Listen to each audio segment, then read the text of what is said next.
Hi friends, అందరూ ఎలా ఉన్నారు? వెల్కమ్ టు ఎఫ్స్కిల్ తెలుగు. నా పేరు మహేష్. లాస్ట్ వీడియో మనం వైల్ లూప్ గురించి చూసాం కదా. ఈ వీడియోలో ఏంటంటే మనం క్లియర్గా ఫర్ లూప్ గురించి అయితే తెలుసుకుందాము. సో మీరు ఈ వీడియోలో ఏంటంటే ఫర్ లూప్కి వైల్ లూప్కి ఉన్న డిఫరెన్స్ ఏంటి, ఎప్పుడు మనం వైల్ లూప్ వాడాలి, ఎప్పుడు ఫర్ లూప్ వాడాలి, ఇవన్నిటి గురించి అయితే మనం క్లియర్గా అయితే ఈ వీడియోలో అయితే తెలుసుకోబోతున్నాము. సో ముందుగా అయితే మనము ఫర్ లూప్ సింటాక్స్ అయితే చూసేద్దాము. సో మనం ఫర్ లూప్ చూసినట్లయితే ఫస్ట్ ఫర్ అని రాసి లోపల ఫస్ట్ ఇనిషియలైజేషన్ ఉంటుంది అనమాట. సో ఫస్ట్ మనం ఇనిషియలైజ్ చేస్తాము, దాని తర్వాత కండిషన్ రాస్తాం అనమాట. సో అది ట్రూ అయిందా ఫాల్స్ అయిందా అనేది ఇక్కడ చెక్ చేస్తాము. లాస్ట్లో వచ్చి మనకు ఇంక్రిమెంట్ లేదా డిక్రిమెంట్ చేస్తాము. దాని లోపలికి వచ్చి మనము స్టేట్మెంట్స్ అయితే ఎగ్జిక్యూట్ చేస్తాం అనమాట. సో ఇది మన ఫర్ లూప్ కండిషను. సో ఇక్కడ యాక్చువల్ కామా కాదు, స్టేట్మెంట్స్ క్లోజ్ చేస్తాం అనమాట. సో ఇక్కడ చూసినట్లయితే మీరు 3 స్టేట్మెంట్స్ అనేది ఇక్కడ ఒకే దగ్గర రాయడం అయితే జరిగింది మనం. సో ఇక్కడ చూసినట్లయితే మీరు ఫస్ట్ ఫర్ లూప్లో ఇనిషియలైజేషన్ చేసాం కదా, దాని తర్వాత సెమీకోలన్తో స్టేట్మెంట్ అయితే ఎండ్ చేసాము, తర్వాత కండిషన్ చూసాం, మళ్ళీ సెమీకోలన్తో స్టేట్మెంట్ ఎండ్ చేసాము. ఇట్లా మనం 3 కండిషన్స్ అనేది ఒకే లైన్లో అయితే రాయడం జరిగింది. సో దీనివల్ల ఏంటంటే మనకు స్పేస్ తగ్గుతుంది, అదేవిధంగా మీకు కోడింగ్ ఎఫిషియన్సీ పెరుగుతుంది అనమాట. సో మనం వైల్ లూప్ చూసినట్లయితే వైల్ లూప్లో మనం ఎట్లా రాస్తాము, వైల్ అని రాసిన తర్వాత మీకు వైల్ కంటే ముందే మనము ఇనిషియలైజ్ చేస్తాము. సో వేరియబుల్ ఇనిషియలైజ్ చేసుకొని దాని లోపలికి వచ్చి కండిషన్ చెక్ చేస్తాం అనమాట, ట్రూ అయిందా ఫాల్స్ అయిందా అని చెప్పి. దాని లోపలికి వచ్చి మనము లోపల ఉన్న స్టేట్మెంట్స్ అన్నీ ఎగ్జిక్యూట్ చేసుకొని లాస్ట్లో మనం ఇంక్రిమెంటా లేదా డిక్రిమెంటా చేస్తాం అనమాట. సో ఇది ఇట్లా మనం వైల్ లూప్ రాస్తాము. బట్ ఫర్ లూప్లో అయితే ఇక్కడ కంప్లీట్గా డిఫరెన్స్ అనమాట. సో నేను ఇప్పుడు ఒక ఫర్ లూప్ ఎగ్జాంపుల్ తీసుకొని చూద్దాము. సో నేను చెప్పినట్లు ఇక్కడ ఇనిషియలైజేషన్ అనేది ఇక్కడే మనం చేస్తాం కాబట్టి ఇంట్ i = 1 తీసుకుంటున్నాను. సో నేనేం చేయాలనుకుంటున్నానంటే ఒక 5 నెంబర్స్ని ప్రింట్ చేయాలనుకుంటున్నా. సో అప్పుడేమవుతుందంటే మనం కండిషన్ ఎట్లా చెక్ చేయాలంటే i <= 5 అని పెడుతున్నాను.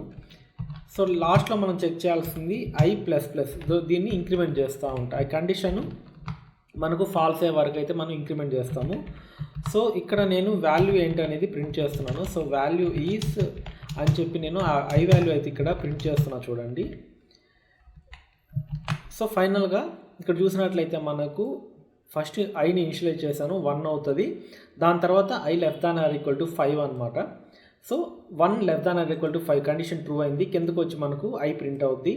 మళ్ళీ పైకి వెళ్ళి i ఇంక్రిమెంట్ అయ్యి మళ్ళీ కండిషన్ చెక్ చేస్తుంది అనమాట. సో ఇప్పుడు ఐలో 2 ఉంటుంది, 2 <= 5, మళ్ళీ కిందకు వచ్చి i ప్రింట్ అవుద్ది. సో ఇట్లా మీకు కంటిన్యూస్గా జరుగుతూ ఉంటుంది అనమాట. సో దానికోసంగా నేను ఏంటంటే డీబగ్ పాయింట్స్ పెట్టి ఒకసారి చెక్ చేద్దాము ఇది. సో నేను ఒకసారి డీబగ్ చేస్తున్నా చూడండి క్లియర్గా. ఇక్కడ నేను ఎప్పుడైతే ప్లే చేస్తానో ఇక్కడ మీరు చూడండి ఐలోకి 1 వచ్చింది, i ప్రింట్ అయిపోయింది ఇక్కడికి వచ్చి, ఎందుకంటే 1 <= 5 అయింది కాబట్టి. మళ్ళీ ప్లే చేసినప్పుడు మీకు ఐలోకి 2 అవుతుంది అనమాట, ఎందుకంటే ఇంక్రిమెంట్ అయింది కాబట్టి. మళ్ళీ 2 <= 5 చెక్ చేసుకొని కిందకు వచ్చి 2 ప్రింట్ అయింది, మళ్ళీ 3 వెళ్తుంది అనమాట ఐలోకి. సో మళ్ళీ కండిషన్ చెక్ చేస్తుంది. ఇట్లా మీకు కంటిన్యూస్గా i <= 6 కండిషన్ ఫాల్స్ అయ్యే వరకు మీకు ప్రింట్ అవుతుంది అనమాట వాల్యూ అనేది. సో ఇక్కడ మీకు చూడండి లాస్ట్లో మీకు అవుట్పుట్ అయితే ఈ విధంగా వస్తుంది. సో మీకు ఇంకా క్లియర్గా ఉండడం కోసం నేనేం చేస్తానంటే system.out.println అని ఇచ్చి ఇక్కడ లూప్ ఎండెడ్ అని ఇస్తున్నాను. సో ఇక్కడికైతే మన లూప్ ఎండ్ అయిపోయింది అనమాట. సో ఇప్పుడు నేను డీబగ్ చేసినట్లయితే మీకు అదేవిధంగా మీకు 5 టైమ్స్ మీకు అక్కడక్కడే తిరుగుతుంది అనమాట కండిషన్ ఫాల్స్ అయ్యే వరకు. ఇప్పుడు ఐలో 5 ఉంది, 5 ప్రింట్ అయింది. ఇప్పుడు 6 అయింది, 6 ఫాల్స్ అయిపోయింది కాబట్టి మీకు లాస్ట్లోకి వచ్చేసి లూప్ ఎండెడ్ అని చెప్పి ఇక్కడ ప్రింట్ అయిపోద్ది అనమాట. ఈ విధంగా మనకు ఫర్ లూప్ అనేది ఎగ్జిక్యూట్ అవడం అయితే జరుగుతుంది. చాలా సింపుల్ ఎగ్జాంపుల్తో చెప్తున్నాను మీకు అర్థం అవ్వాలని చెప్పి. సో ఇప్పుడు మనము ఈ ఫర్ లూప్ని వైల్ లూప్ని ఎక్కడ వాడాలో క్లియర్గా చూసినట్లయితే ఫర్ లూప్లో ఏంటంటే మీరు ఇక్కడ చూడండి i <= 5 మనకు ఏ వాల్యూ ఎంతవరకు లూప్ జరగాలనేది మనకి ఇక్కడ తెలిసిపోయింది, ఇక్కడ ఇచ్చేస్తున్నాం అనమాట. అదే వైల్ లూప్లో ఎట్లుంటుందంటే వైల్ లూప్లో ఏంటంటే ఇప్పుడు సపోజ్ ఒక ఫైల్ని రీడ్ చేస్తున్నారు, ఫైల్లో నెంబర్ ఆఫ్ క్యారెక్టర్స్ అదేవిధంగా వర్డ్స్ ఉంటాయి. సో ఈ కౌంట్ని మనము ప్రింట్ చేయాలనుకోండి, లేకుంటే ఆ క్యారెక్టర్స్ అన్నింటినీ మీకు లైన్లో ప్రింట్ చేయాలి, ఆ ఫైల్లో ఉన్న క్యారెక్టర్స్. ఇట్లాంటి టైంలో మీకు ఆ క్యారెక్టర్స్ ఎన్ని ఉన్నాయో మనకు తెలియదు, లూప్ ఎంతవరకు రన్ అవ్వాలో తెలియదు. ఇట్లాంటి టైంలో మనం వైల్ లూప్ని అయితే వాడతాం అనమాట. సో ఫర్ లూప్లో ఏంటంటే మనకు ఒక స్పెసిఫిక్గా ఒక అర్రే కావచ్చు, ఒక 10 ఎలిమెంట్స్ ఉన్న ఒక అర్రేని ప్రింట్ చేయాలి, మీకు 10 అనేది అక్కడ తెలుస్తుంది. సో అట్లాంటి టైంలో మీరు ఇక్కడ కండిషన్ని డిఫైన్ చేసుకొని వాల్యూ ఎంత అనేది చెప్పి మీరు దాన్ని లూప్ చేయొచ్చు అనమాట 10 టైమ్స్. ఒక స్పెసిఫిక్ వాల్యూని ఇన్నిసార్లు లూప్ చేయాలని మీకు ఎప్పుడైతే తెలుస్తుందో ఆ టైంలో మీరు ఫర్ లూప్ వాడతారు.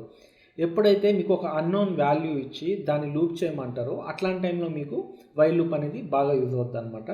సో ఇది రియల్ వరల్డ్ సినారియోస్లో అయితే మనం ఎక్కువగా ఫర్ లూపే వాడతాము. వైల్ లూప్లో ఏంటంటే యూజర్ ఇన్పుట్ తీసుకొని లేకుంటే ఒక ఫైల్ని రీడ్ చేయాలి, ఇట్లాంటి కేసెస్లో అయితే మనం ఎక్కువ వైల్ లూప్ని అయితే వాడతాము. సో అది ఫ్రెండ్స్ వైల్ లూప్కి ఫర్ లూప్కి ఉన్న డిఫరెన్స్. ఈ ఫర్ లూప్ అయితే ఈజీ ఎగ్జాంపుల్స్ అయితే నేను ఎక్స్ప్లెయిన్ చేశానని అనుకుంటున్నాను.